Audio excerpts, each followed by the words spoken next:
Hey guys, today I want to go over 5 things that I think you should look at if you're considering buying a new or a used e-bike. These are not deal killers or deal makers, but they're things that, from my experience, can just make living with the e-bike a lot more pleasurable depending on whether or not you have these items. So let's get into it. The first thing that I want to highlight is the position of the rear brake caliper. Now, if you'll notice in this case, the rear brake caliper is on the top of the trailing arm. It's the bolts to adjust it are very easy to get to. The ability to move the pads out and change them or check them, it's all right on the top, very easy to get to. On this other bike, however, if you'll notice, the rear brake caliper is sort of buried down in the trailing arm, and it's much more difficult to get to the adjusting bolts and to get to the brake pads. The second thing is, does the bike have a place to attach a water bottle cage?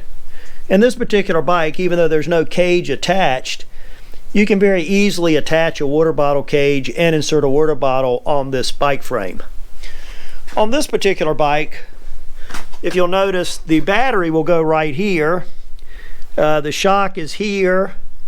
Some of the suspension components are here, and there's no place for a water bottle on this bike.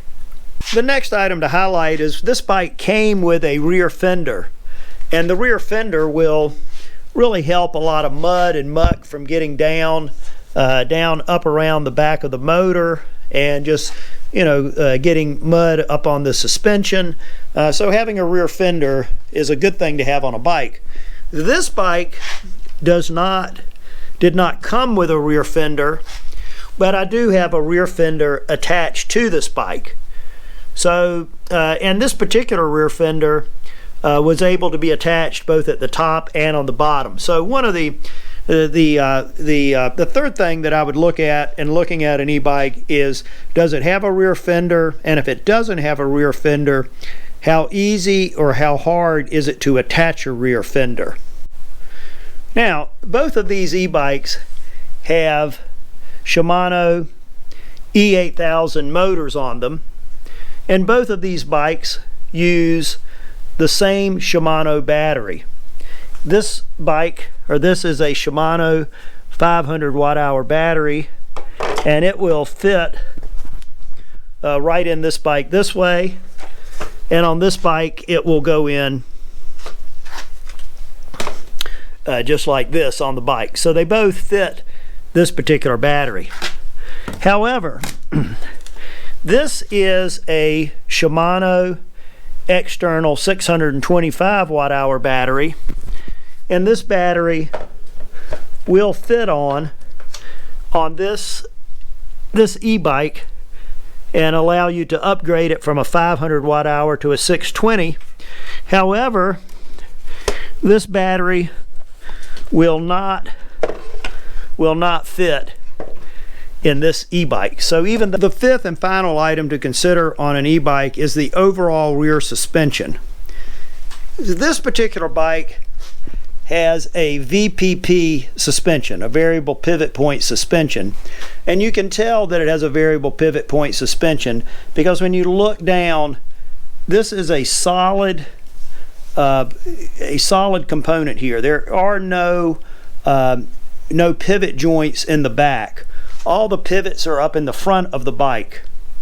This particular bike has a completely different suspension system in that it uses what they call a clevis here, but in the back there is a pivot joint back here and a main pivot point right here. So this is not a variable pivot point bike.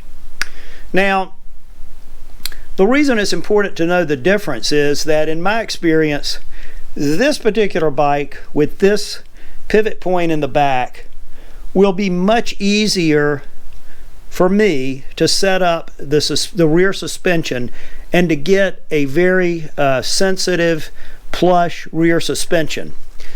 For me, it's much harder to get a good plush setup, particularly for big hits with a variable pivot point. This feels a lot more harsh to me.